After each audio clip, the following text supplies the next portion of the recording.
gravitação universal de Isaac Newton explica por que todos os corpos próximos à superfície da Terra caem com a mesma aceleração constante. A lei de Newton explica por que a maçã, mas não a lua, cai do céu.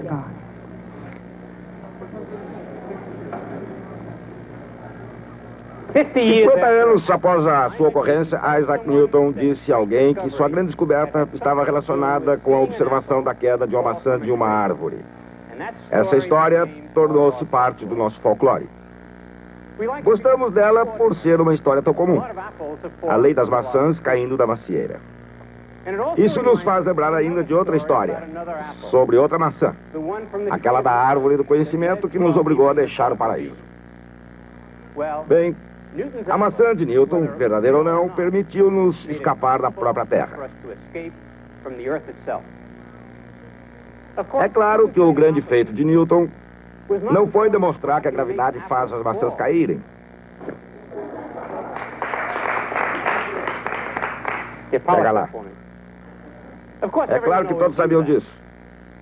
Seu grande feito foi demonstrar de forma prática e matemática que as mesmas leis que explicam por que a maçã cai também explicam por que a lua permanece no céu.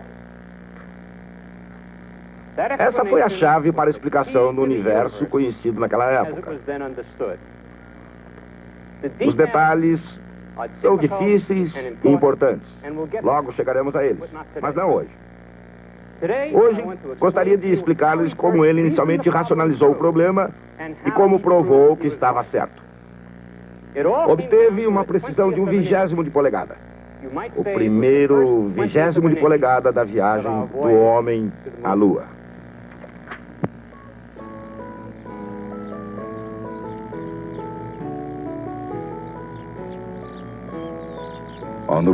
No caminho para a Lua, o jovem Isaac Newton talvez tenha trilhado esse caminho. 3 séculos depois, 3 pessoas fazem uma jornada que supera as viagens de Marco Polo, Magalhães, Colombo, Drake e talvez de todo e qualquer explorador terrestre, desde o primeiro passo para o desconhecido. Esses homens partem para a Lua. Seu destino foi já determinado por engenheiros e cientistas, técnicos e visionários, pesquisadores e pilotos de provas, pelos planos mais bem elaborados e pelo material mais apropriado. Mas todos aqui, sem exceção, repousam sobre os ombros de um homem, Isaac Newton.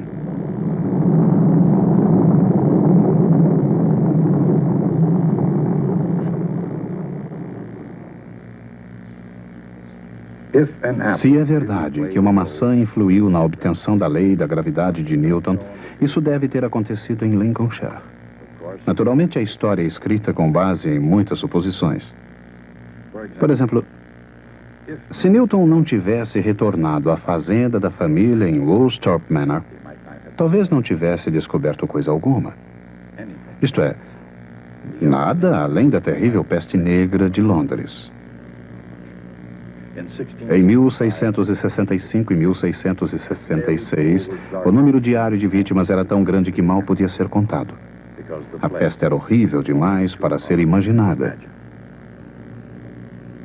As infecções eram epidêmicas, virulentas e totalmente fora do controle humano. Uma doença transmitida dos ratos às pulgas e das pulgas a todos os setores da vida britânica. A peste era capaz de matar 9 entre cada 10 seres humanos. Cambridge, uma comunidade universitária a 80 quilômetros de Londres, não foi poupada da temível doença. A chamada Morte Negra poderia ter levado a Isaac Newton. Mas em 1665 ele partiu para as montanhas de Lincolnshire. E nesse cenário bucólico, Isaac Newton solucionou alguns dos grandes mistérios do universo. Para observar o mundo como ele realmente é, Newton teve que adotar uma abordagem revolucionária. Para alcançar uma nova compreensão do universo, era preciso uma visão mais profunda e mais ampla do mundo do que a oferecida pelas familiares paisagens inglesas.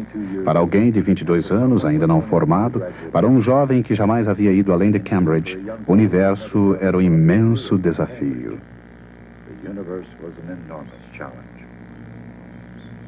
Intelectualmente, uma revolução já estava em vigor, e, ao que parece, foi implantada por Nicolau Copérnico. Professor de matemática, doutor em medicina, estudioso de direito canônico da Igreja Católica Romana, Nicolau Copérnico sozinho assentou os fundamentos da astronomia moderna. Na virada do século XVI, depois de ter estudado em seu país natal, a Polônia, na Universidade de Cracóvia, Copérnico deu aulas em Roma. Em 1512, mudou-se para Freiburg, na Prússia Oriental, onde praticou medicina e serviu como cônego na Catedral de Freiburg. Foi aí, por volta de 1530, que ele escreveu o tratado que mudou não apenas o mundo, mas todo o universo. Sabiamente, dedicou seu trabalho à Revolução dos Corpos Celestes ao Papa Paulo III. E, prudentemente, impediu a sua publicação até a proximidade de sua morte em 1543. Como seu modelo do sistema solar, Copérnico atingiu o alvo, e nenhum poder seria suficiente para jamais destroná-lo. Baseado em antigos dados astronômicos, o sistema de Copérnico foi apenas um pequeno progresso em relação ao sistema de Ptolomeu. Ambos os pontos de vista baseavam-se, em grande parte, na filosofia de Aristóteles, particularmente na antiga noção grega de que todos os movimentos celestes eram circunferências perfeitas. Assim como inúmeros outros astrônomos antes dele, Copérnico usou os epiciclos para explicar os aparentes desvios em relação ao movimento circular uniforme.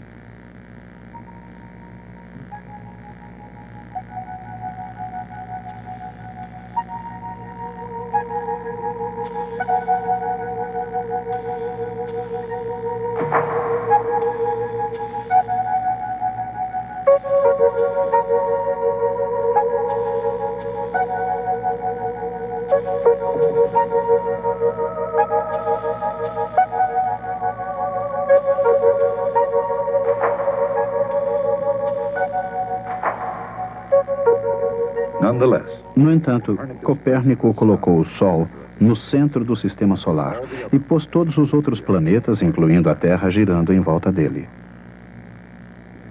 Assim, Nicolau Copérnico apenas preparou o terreno para Galileu Galilei. Para alguns, um trabalho pouco importante.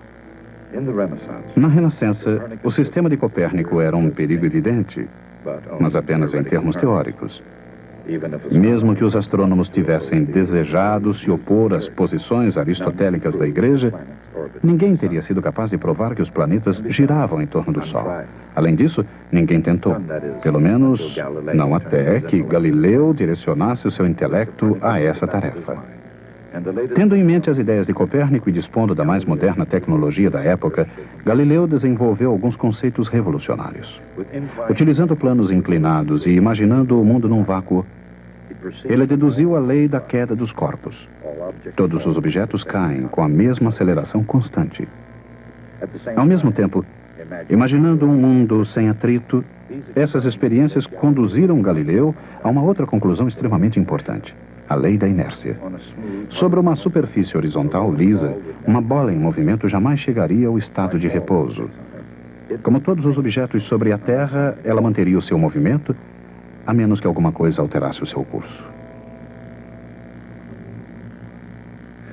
Com a adoção do sistema de Copérnico e suas descobertas matemáticas em relação ao movimento, Galileu explicou como algumas coisas funcionam na Terra. Seriam necessárias ainda 3 leis para explicar como as coisas funcionam acima e além da Terra. Essas 3 leis foram as contribuições de Johannes Kepler.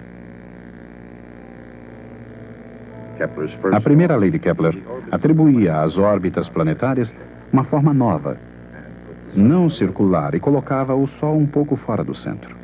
Ele percebeu que um planeta às vezes está mais perto do Sol e às vezes mais longe.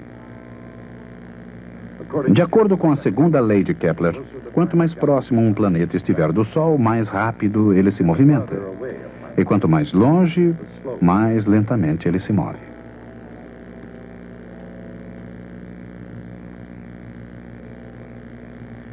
Sua terceira lei dizia que quanto maior a órbita de um planeta, mais tempo ele demora para percorrê-la.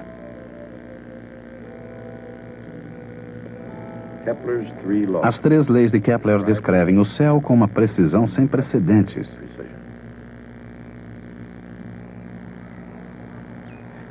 Num campo já resolvido por Copérnico, Galileu e Kepler, Newton começou a desenterrar segredos, ainda escondidos, do universo. Segredos não só do céu, mas inclusive do seu próprio planeta. Outros gigantes antes de Isaac Newton haviam explicado o como do céu e da terra. Agora era sua vez de explicar o porquê. Antes de Newton, ninguém sabia por que todos os corpos caíam com a mesma aceleração, nem porque a Lua girava em torno da Terra, nem porque a Terra girava em torno do Sol, com órbita e velocidades tão precisas. Antes de Newton, provavelmente ninguém imaginava que esses fenômenos estivessem relacionados. Assim, coube ao jovem Newton criar uma nova ciência, unindo o céu e a Terra. Mais uma vez, se é que uma maçã teve algum papel, esse foi um papel secundário. O feito de Newton não foi um lance de inspiração, ocorrido num pomar e graças ao acaso. Ele trabalhou intensamente durante 18 meses.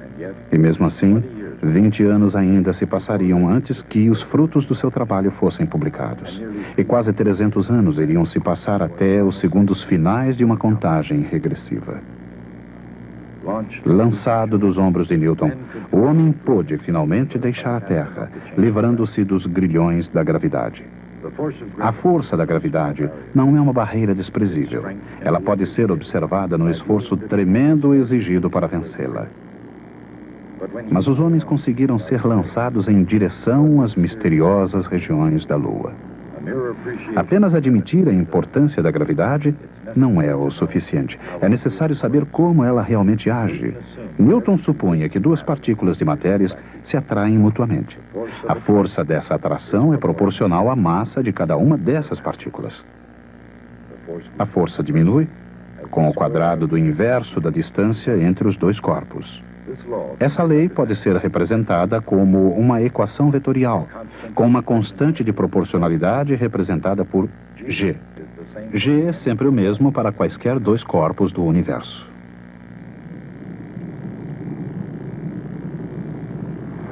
I told Michael you guys are up there, and he said, "Who's driving?" That's a good question. I think Isaac Newton's doing most of the driving right now. Como a força de gravidade da Lua é menor do que a da Terra, na Lua tudo pesa menos do que pesaria aqui. As coisas caem mais lentamente, quase não há atmosfera na Lua. E todos os corpos, até mesmo um martelo e uma pena, caem com a mesma aceleração. Por quê? Lei de Newton. Ela diz que existe uma força entre quaisquer 2 corpos materiais em qualquer lugar do universo.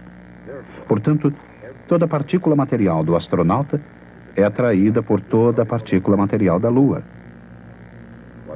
Qual o efeito global dessas forças agindo juntas? Cada corpo atrai o outro, como se toda a sua massa estivesse concentrada no seu centro de massa.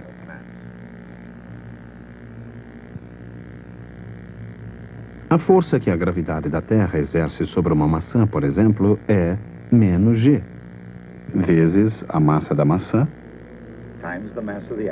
vezes a massa da Terra, dividida pelo quadrado da distância do centro da maçã ao centro da Terra.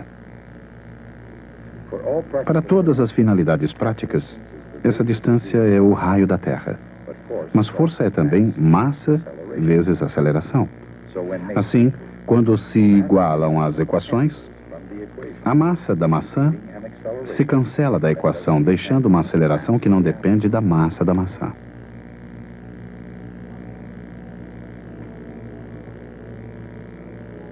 A gravidade tem o mesmo efeito sobre qualquer objeto próximo à superfície da Terra. Meio século antes de Newton, Galileu descobriu que todos os corpos caem com a mesma aceleração constante. Com sua lei de gravidade, Isaac Newton explicou esse estranho fenômeno. A aceleração de qualquer corpo em queda sobre a Terra é g. Ela é igual à constante de gravitação universal, g, vezes a massa da Terra, dividida pelo quadrado do raio da Terra. Essa combinação produz uma aceleração de 32 pés, pouco mais de 10 metros por segundo. Na Lua, também haja a mesma força, mas a aceleração é diferente. Ela ainda depende da constante de gravitação universal. Mas agora, a massa é a da Lua e a distância é o raio da Lua. A aceleração de um corpo em queda na Lua equivale a 1/6 da aceleração na Terra. Embora necessariamente interessado na queda dos corpos, Newton tentou explicar algo mais em relação à gravidade. Se a maçã cai na Terra, por que isso não acontece com a Lua? Será que a mesma lei se aplicaria aos dois casos? O argumento de Newton era imaginar alguém que atirasse um projétil horizontalmente de um canhão, por exemplo, de algum lugar bem acima da superfície da Terra. A partir da descoberta de Galileu, Newton já sabia que um corpo que cai de uma altura de 16 pés acima da superfície da Terra chega ao chão em 1 segundo. A distância percorrida por uma bala de canhão depende de sua velocidade.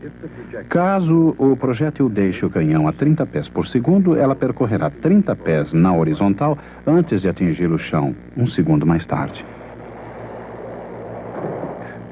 Mas Newton percebeu que se o projétil fosse disparado com velocidade suficiente, ele levaria mais de 1 segundo para chegar ao chão. A superfície da Terra se curva antes que a bala de canhão possa atingi-la.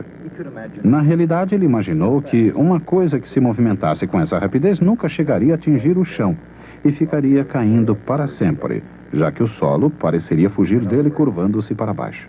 Em outras palavras, a bala estaria em órbita.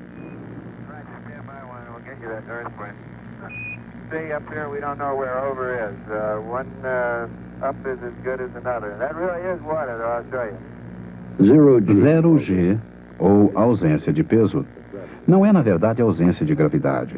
Os astronautas na órbita da Lua estão sustentados pela gravidade, exatamente como a gravidade mantém a Lua em órbita da Terra ou atrai maçãs para o chão. Os objetos flutuando na cabine estão em queda livre, assim como a própria espaçonave. Juntos, eles caem em sua órbita em torno da Lua, assim como a bala de canhão de Newton em sua órbita em torno da Terra. Isaac Newton sabia que a Lua, assim como a bala de canhão, continua caindo e caindo para sempre, jamais atingindo a Terra. A Lua cai em direção à Terra, com uma aceleração de g vezes a massa da Terra. Isso dividido pelo quadrado de sua distância até o centro da Terra.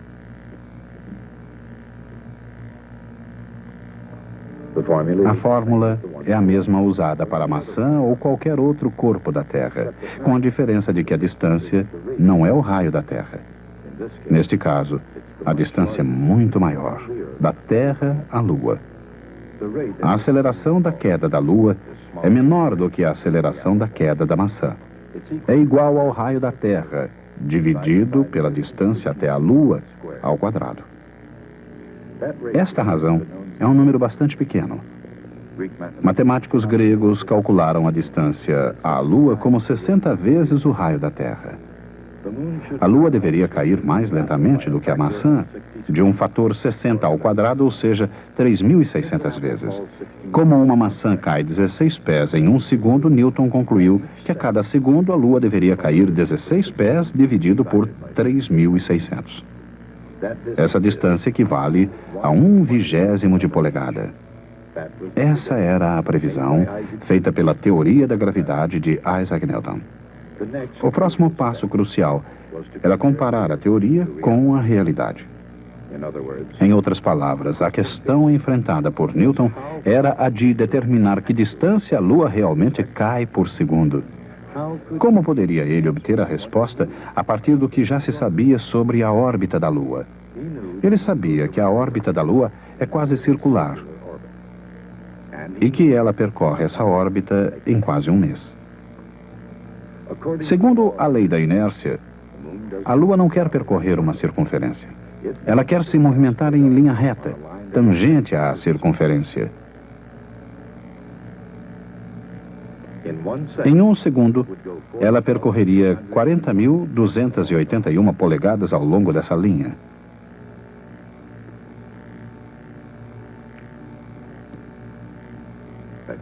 Seguindo a circunferência, a Lua está, na verdade, caindo. Vamos dizer que ela está se afastando da linha reta em direção ao centro da Terra. Essa é a distância que a Lua cai em um segundo. Segundo o teorema de Pitágoras, Rm² mais D² é igual à soma de Rm e Sm². Assim, D² é igual a 2RmSm mais Sm², uma quantidade tão pequena que podemos ignorar. Considerando o tamanho de Rm e D, Sm é 1/20 de polegada. Que enorme importância para o mundo passaria a representar esse 1/20 de polegada. A ideia de que os corpos poderiam cair eternamente sob a influência da gravidade foi comprovada por uma notável concordância entre teoria e observação. A prova, aquele 1/20 de polegada, explicaria na prática e na teoria os mistérios da queda dos corpos de Galileu e os movimentos celestes de Johannes Kepler. Mas, por mais maravilhoso que fosse esse segredo, outros 20 anos se passariam antes que Newton decidisse compartilhá-lo com o mundo. De qualquer maneira, naquele momento e com esse resultado, esse 1/20 de polegada, Newton sabia que tinha em mãos o segredo do universo mecânico. Ele dera o primeiro passo no caminho que nos levaria ao espaço e à Lua. I told Michael you guys are up there, and he said, "Who's driving?" That's a good question. I think Isaac Newton's doing most of the driving right now. De acordo com a lei da gravitação universal de Newton, a força gravitacional entre dois objetos quaisquer é proporcional ao produto de suas massas e inversamente proporcional ao quadrado da distância entre eles. A lei de Newton explica por que todos os corpos caem com a mesma aceleração próximos da superfície da Terra. Juntamente com a lei da inércia, ela explica a órbita da Lua e os movimentos de todos os corpos celestes.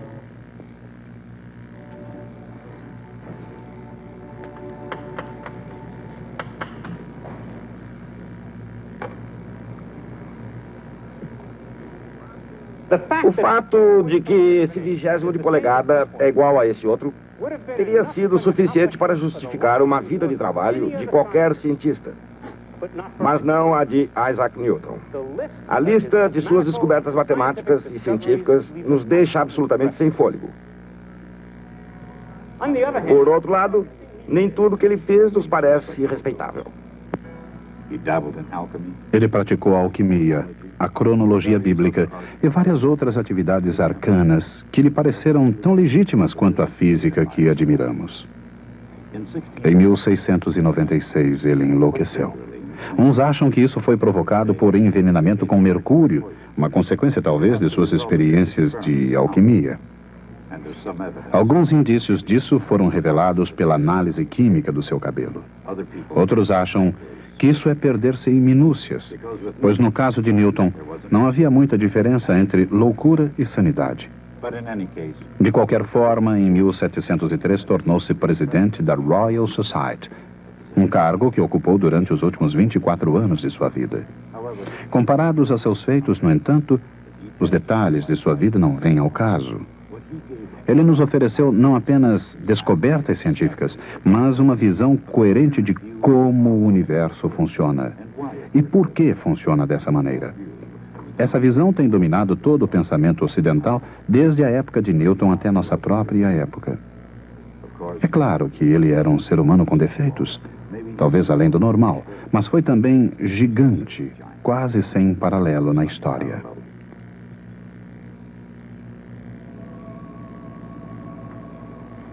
Em Dom Juan, Lord Byron escreveu: quando Newton viu a maçã cair, ele descobriu naquele breve momento de contemplação uma maneira de provar que a Terra girava no mais natural redemoinho chamado gravitação. É o único mortal capaz, desde Adão, com uma queda ou com uma maçã. O homem caiu com uma maçã e com uma maçã se reergueu. Se isto é verdade, devemos analisar a maneira pela qual Sir Isaac Newton foi capaz de descobrir todos os segredos da mecânica. E dentro em pouco, motores o conduzirão até a Lua. Steam engines will conduct him to the moon.